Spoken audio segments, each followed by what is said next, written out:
Okay. Today we're going to do something called numerical recursive algebra to solve equations. So we'll get started here. Why don't we cover this up so we don't get distracted. And if we have an equation solve x squared plus 5x plus 6 equals 0, one way we can do that is graphically. You can graph it and see that it crosses at -3 and -2. And you can say, hey, x equals -2 and x equals -3. So if we have access to a graphical calculator or computer program, we can do it this way. Another way we can solve this is algebraically by factoring this right here.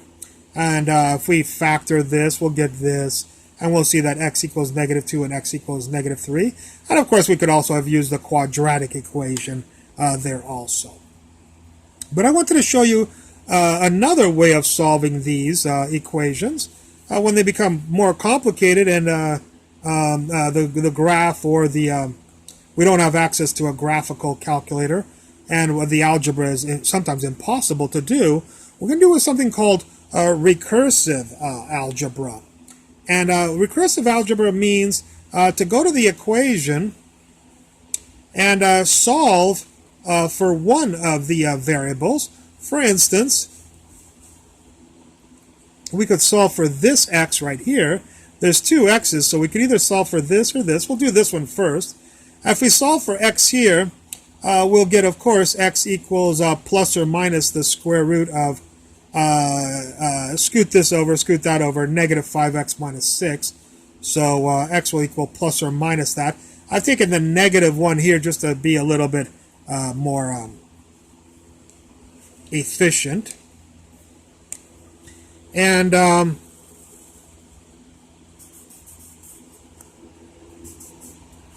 let's see what we can do with this. So what we're going to do is we're going to have, this is our table for x's, and this is our table for this function right here. And I'll just demark the table like that. And this first person right here is going to be a guess right here. So we're going to guess, oh, I'm sorry, by the way, it's the solution of this is plus or minus. I'm going to take the negative right here. I've already mentioned that. So we're going to guess. Now, I know you guys go, away. What should we guess? I don't know what to guess.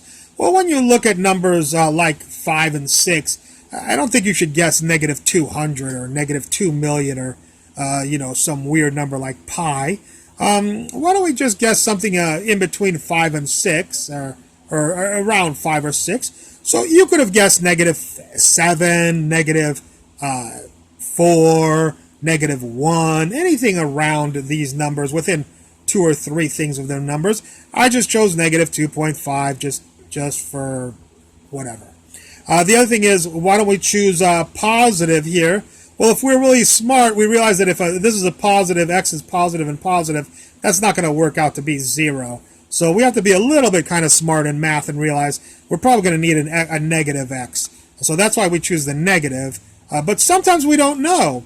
We can't, the equation is too complex, and then we'll go ahead and try a positive 2.5, then we'll try a negative 2.5, or a positive 7.3, or whatever random numbers. Basically, we have to first of all guess our first number. Once we guess our x, we will stick that x and plug it into our function right here. We'll plug it into our solved function right there. Do not plug it into there, just plug it into x equals this function right here. And if you plug in -2.5 right into the x and figure this out, you get something around -2.5495. Then this is called recursive because what we do is we take this and plug it into here to get this. This becomes our new x. So we'll take -2.5495 and plug it into there.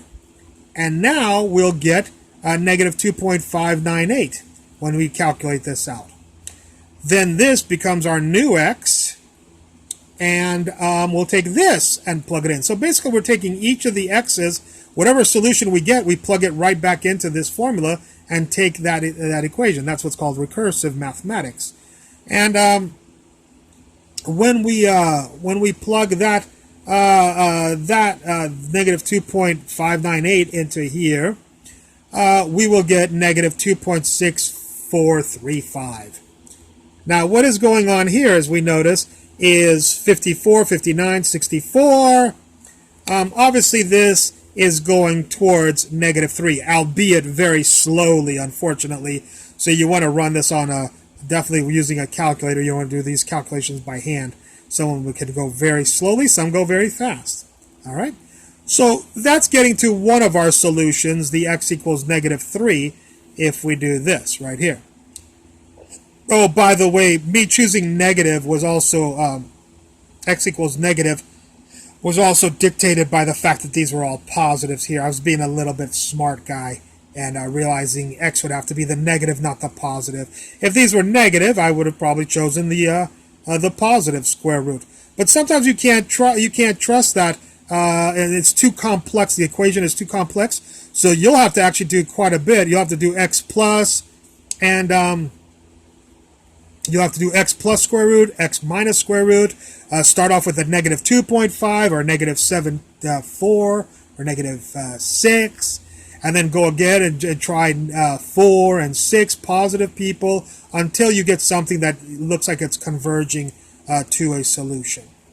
Of course, then we can take the solution. If you don't have the algebra solution, you say, I don't have the graphical of the algebra solution, how am I going to text it out? Well, stick this back into the equation and make sure it comes out to be very close to 0 is one way we could always test out if our solution is correct. Okay, now, you might say, well, let's get the negative, how are we going to get the negative 2 solution? And we get the negative 2 solution, you might say, well, try a different start germination point, seed number.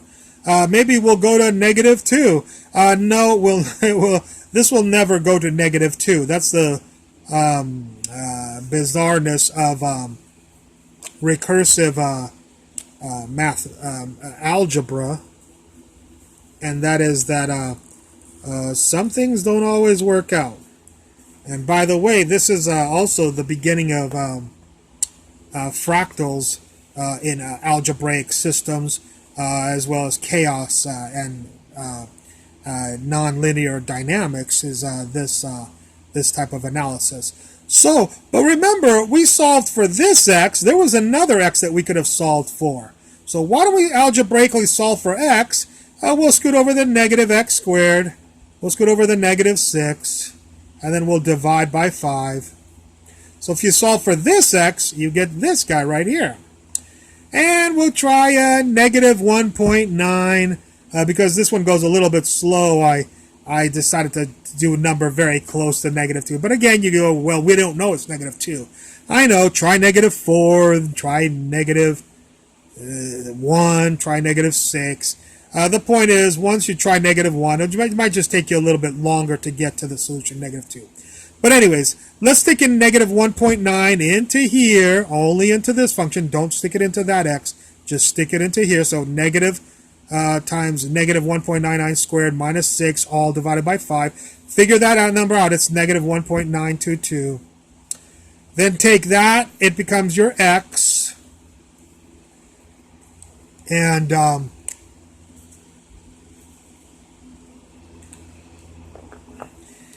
this will become your new x. And take this and plug it into here. And you'll get negative 1.9494. Take this and it becomes your new x. Plug that, negative 1.94, into the x here where there's an x squared. Plug it into there and you'll get a number. And the point is that these numbers will eventually go to, will converge to negative 2. So sometimes we can get both solutions out of one solution. Sometimes we have to solve for one of the other x's. Now, a lot of people look at this and go, well, forget this. It's way too complicated. I'm going to do it, graphically or whatever. Well, again, if you have a graphical calculator, just do it that way. If you have an algebraic, this is for when you only have a calculator or something. But there's another reason to do this Algebraically doesn't always work. Of course, if we have equations like e to the x minus sine of x equals 0, you can't solve that algebraically. So there are equations that can't be done with algebra. They have to be either done graphically or recursively or some other advanced methods. Okay. All right. Well, I hope you enjoyed this lecture, and look for any errata in the description. And if you find any mistakes, please put them in the comments if you have time. Thank you very much.